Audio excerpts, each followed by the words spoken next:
This day is brought to you by Progressive Insurance. You chose to hit play on this podcast today. Smart choice. Make another smart choice with Auto Quote Explorer to compare rates from multiple car insurance companies all at once. Try it at progressive.com. Progressive Casualty Insurance Company and affiliates, not available in all states or situations. Prices vary based on how you buy. Hello and welcome to This Day in Esoteric Political History from Radiotopia. My name is Jody Avirgan.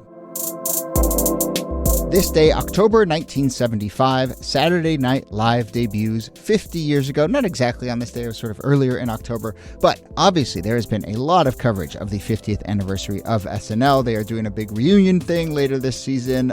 There's a new movie out all about that very first episode of SNL. And for us, we thought we would take a moment to talk about the political impact of SNL, maybe specifically the election impact. This is from spoofs of Carter and Ford to Sarah Palin and Donald Trump, of course. And listeners, as you know, this episode of ours is coming out on Halloween. Lots of the skits on SNL feature costumes, so there you have it. This is counting as our Halloween episode as well. See how I've just sort of put it all together? There you go. Yeah. But, by the way, the whole like dressing up as a politician from that year's election Halloween thing that happens every 4 years, that feels like it's gone a little by the wayside. I don't know. You think you're going to see some Trump masks and some Kamala outfits out there? No. Yeah. No. Also, the churn is so fast now. Like the things that you would have thought would have been a good Halloween costume back in like August. Yeah. No one even remembers the thing. Everyone's going to go as Moodang. That's probably right. Yeah. You might see some little black girls as Kamala. You might. Yeah. But like but I don't think you're going to see people as Trump. And it gets to this larger question which relates to SNL, which is the kind of like the spoof, the fun. Politics just isn't in that place right now. And so it's hard for SNL, I think, to cover an election like this. And it's hard for people to kind of dress up in that way. I should introduce the two of you who are not wearing costumes right now, but I'm sure you will later. But Nicole Hammer Vanderbilt and Kellie Carter-Jackson of Wellesley. Hello there. Hello, Jody. Hey there. Yeah, this is just a fun episode. I mean, we can just do a review of some of our favorites. I mean, the thing that's worth noting is that SNL premieres in 1975.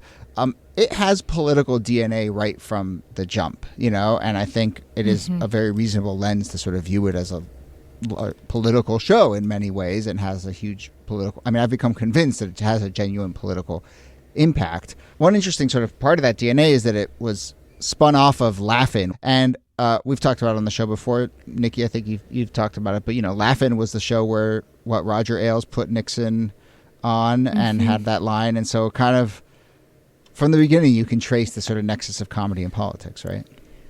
I will say I showed this in my class as well, and it really is just Richard Nixon popping up and going, "Sock it to me," and people, and then it just slam cuts to the credits, and you're just like, that does not translate. But apparently and yet, it was time, huge. Yes. Right. Who knows? It could have made the margin in a very, very tight election. Trying to sound like the young folks. That's the worst. That's the worst. So bad. But he was kind of making fun of himself in doing that because he was so square.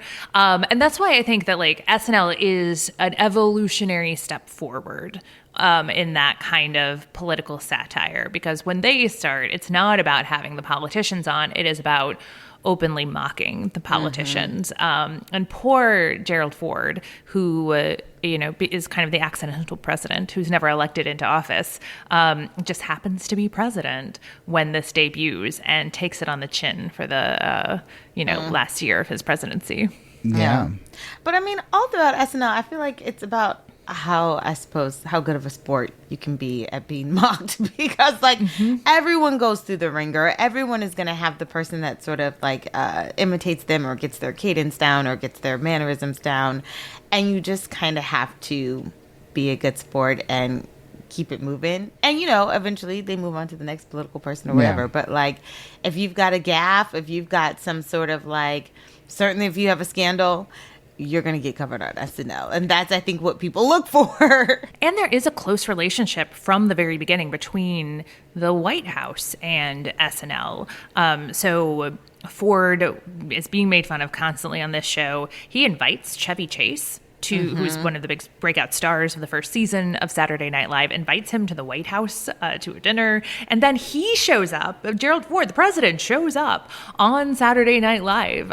His press secretary is hosting, which is a really weird choice in 1976. And it cuts to a tape recording of Gerald Ford saying live from New York, "It's Saturday night," from the Oval Office. And that's like from the very beginning. It's politicians kind of understanding what you were saying, Kellie, that you got to be in on the joke. Otherwise, you're just going to be a punching bag. Yeah. Yeah, but the joke in that case was, and this is one of the big through lines is the impression, how much is it sort of revealing something true that Americans feel about that president or the politician, and how much is it just sort of divorced from reality?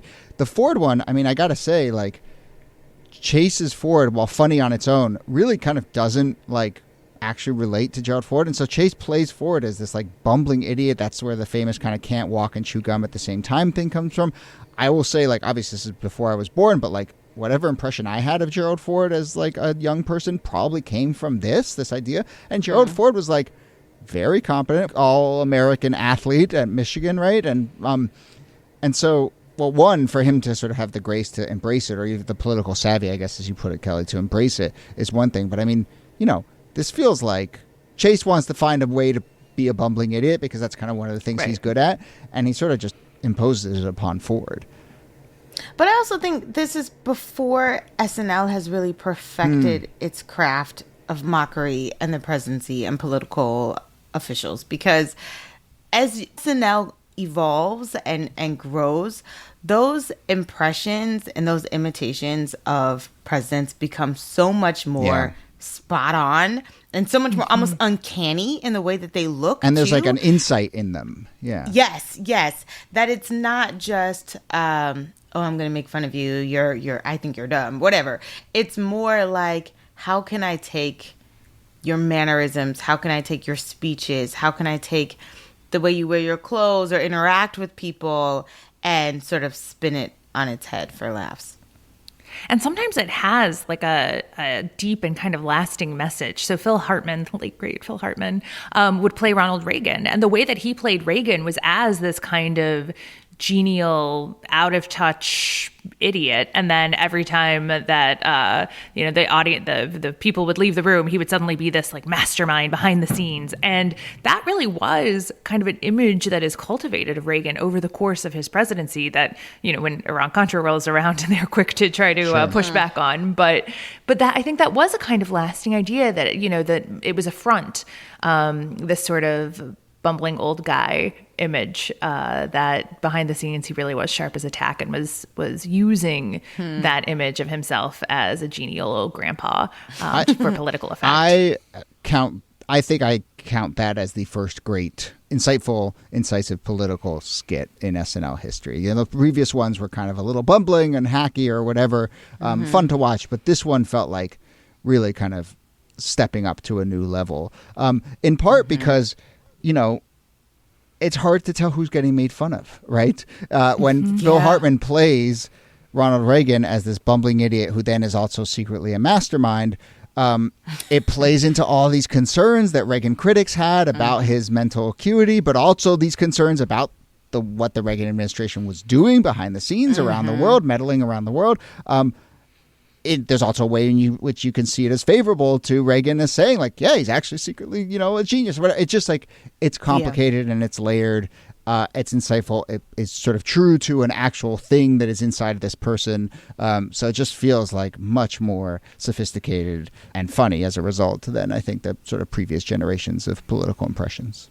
I also feel like in later iterations of SNL, I mean, I guess the Ford imagery was pretty lasting. Yeah. But when you get into the 2000s with George W. Bush and with Sarah Palin, I just feel like those satires or caricatures become as fixed in the public memory as the actual people themselves. Like there's confusion. People confuse the two when they remember George W. Bush or they remember Sarah Palin, because it's like Will Ferrell is the one who says strategery. But then it becomes this. People think. People think that Bush did. The same thing with Tina Fey and I Can See Russia from My House. Right. Like when Palin were like, people were like, Palin said that. She said that. And it's like, there's a lot of confusion. But there was something really interesting about that too, because the Tina Fey performance, there was one where she simply read what Tina Fey had said and repeated it back verbatim. What Sarah Palin had said, yeah. Yeah. And I think that's one of the moments where you can begin to see the form starting to break down, that politicians are saying things so outlandish and absurd, mockable themselves that you can't top it. That the best Tina Fey can do is just repeat what Sarah Palin has said. And you've seen that with Donald Trump too. And I wonder if there is a kind of diminishing returns on satire when politics itself gets so absurd.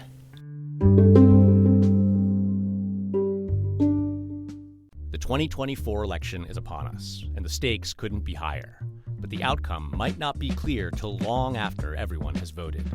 If the race ends up being as close as it looks right now, we could be in for a repeat, or worse, of the year 2000, when the presidency came down to a recount in Florida that ended at the Supreme Court. To hear the whole story, check out Fiasco, Bush v. Gore, a podcast from the co-creators of Slow Burn. Listen on the iHeartRadio app, Apple Podcasts, or wherever you listen to podcasts.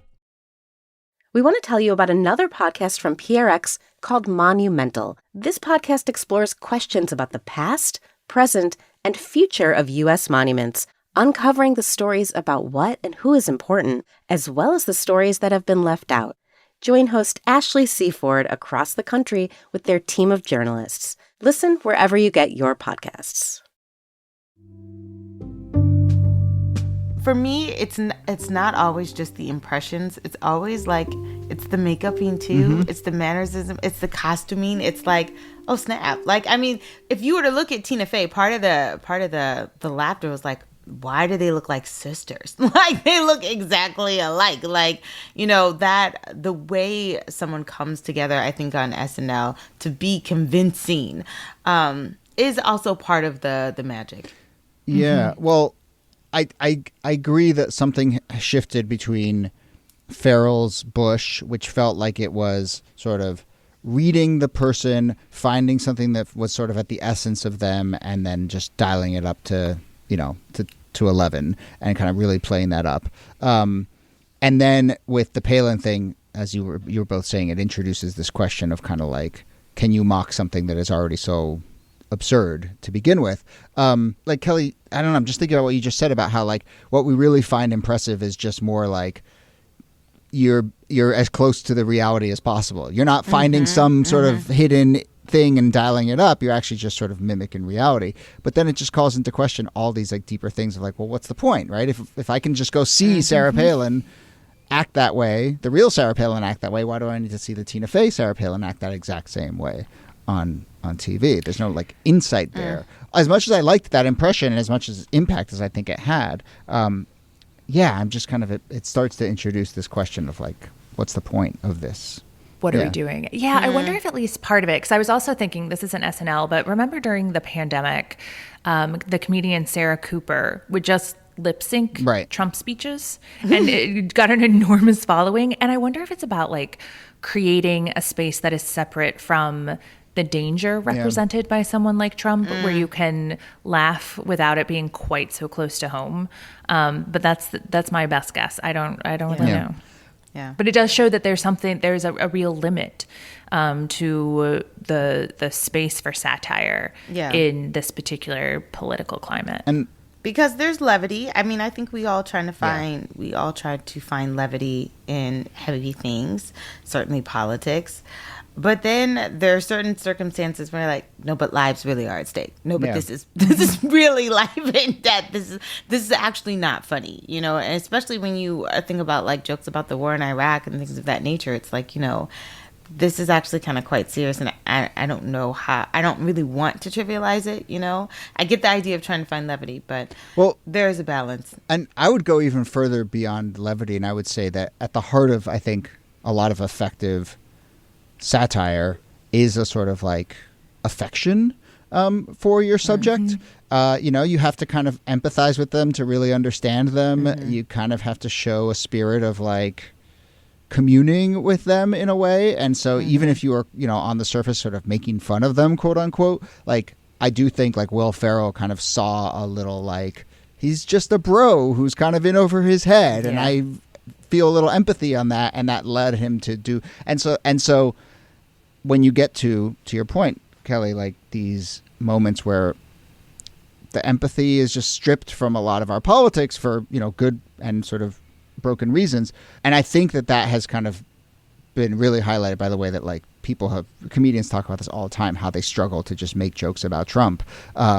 Because it's like, on the one hand, like Alec Baldwin, I don't think did a good Trump because it was clear that the guy hates the guy. Right. And you can't bring a sort of level of understanding that you need to inhabit someone to spoof them effectively. And then other comedians have tried to do the Trump thing where they basically just repeat his words. And I think that is sometimes effective. And I think SNL recently has kind of had some sketches like that. I think the person who's currently playing Trump is actually pretty good because he does actually kind of capture the soul of Trump a little and then just dial it way up, even though it's impossible to dial Trump way up. But, he does kind of, he does the like crazy riffs and the weave and all that stuff that Trump talks about. And he kind of plays it up. And I think it's relatively effective. But yeah, it has just completely scrambled, I think, a lot of what's at the heart of effective satire and comedy. So I don't really know where we go from here.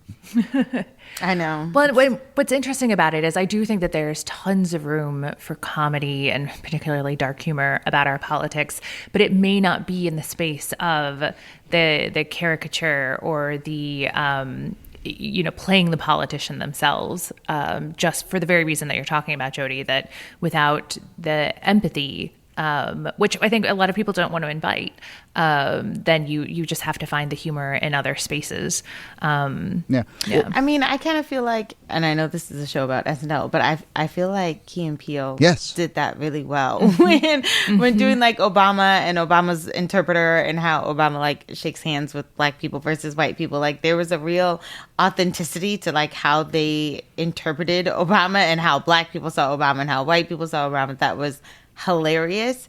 But that's not SNL. But that is, I'm so glad you brought that up because I once heard a comedian talk about kind of like how they think about making jokes about really tricky subjects. I think they were actually talking about kind of like sexual violence in this. And they were like, I would never make a joke where the punchline is sexual violence. But you can make jokes that are about the culture around these difficult issues. And I found that so incisive that like, don't make a joke about racism, don't make a joke about race, make a joke about racism, right? You make a joke about the sort of way that we handle these things as a culture. And I think the Key and Peele thing, like, those jokes were as much about how black people and white people saw Obama and the sort of people's relationship with this person than the person himself. And I think the most effective modern SNL sketch, about the Trump era is that sketch where it's showing election night and it's a bunch of sort of like Brooklyn white liberals watching in horror in 2016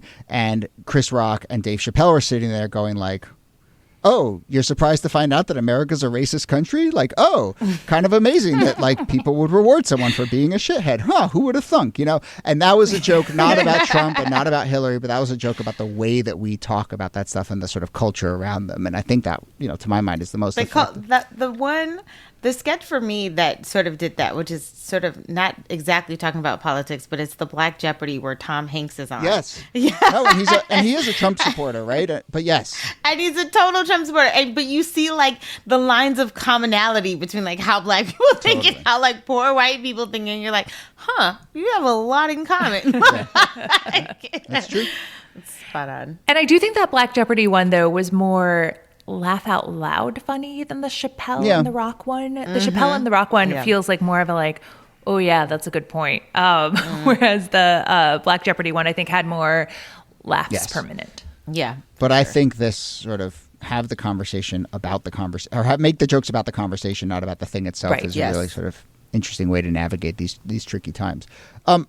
So we've kind of done a little review and brought it up to now, but let's like now take a look at a sweep at this basic question of like, do we feel like SNL has had a actual political impact? Politicians blame it.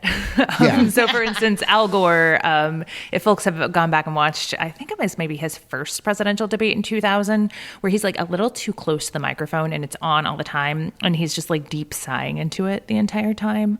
And SNL took that and ran with it. And Gore pointed to that and was like, well, look, it's SNL making fun of me is the reason that I lost it. And it's like, dude, you lost by 537 votes. Right. Like, everything's the reason that you lost it.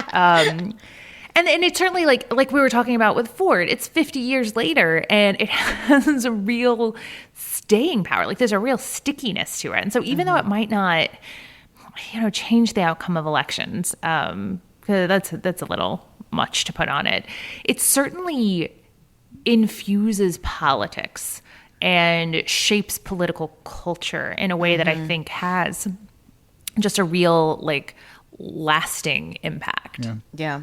I would say SNL has more of an impact on culture than the political landscape. Because I think in a lot of ways what they're doing is marrying to you sort of what the culture is, what the sentiment is, what the ideas are, what the feelings are of that particular moment. So, that's why some of it doesn't always age well or doesn't always translate, because you're like, that in our current moment, that wouldn't necessarily be But it's funny. kind of just Or that reinforcing the sort of way the river's already flowing. Yeah. I'll buy that. I also do think part of it is clearly like the sort of information saturation of modern politics that like, there probably was a time, and actually not that long ago, maybe even in the 90s, where like if you were forming an impression of George W. Bush or Bill Clinton, SNL would be one of like 5 things you saw that informed it. And now, if you want to kind of get a sense of, what's the cut of this Trump guy's jib? Like you have 10,000 ways to do that that are inundating you. It's not like SNL. So SNL's just a smaller piece of the pie in terms of the kind of ways that people are engaging and sort of learning about these candidates. So that's certainly part of it. All right. Well, I hope that no matter what happens this year, they won't do the Hillary Clinton singing Hallelujah thing. That was about as low as it got and about as bad as it got. And I still kind of cringe, and it's been I wanted SNL. I think the smartest thing SNL could have done was to not do that one, but I think the smartest thing SNL could have done was then to next week actually make fun of that, and that would have been a joke about the culture and a joke about kind of how broken SNL has become. But yeah, that was not great. So we'll see what happens this year. But happy Halloween, listeners. Tell us if you see any Trump or Harris or Jill Stein costumes out there. You never know. Or Cornel West. Or Cornel West, that's right.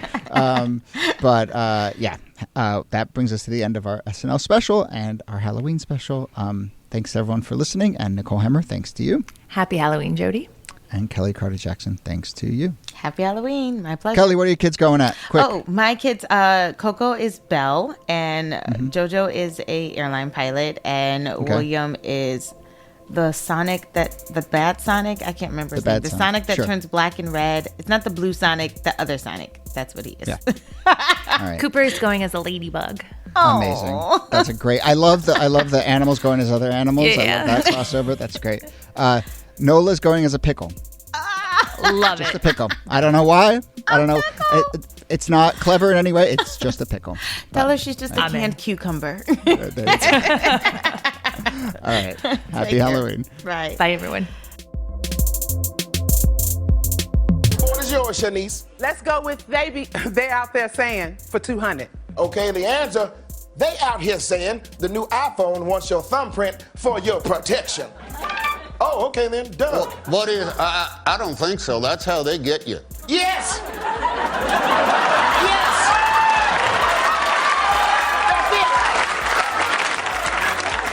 I don't trust that. Me either. No, I read that go straight to the government. Well, that is not bad, Doug.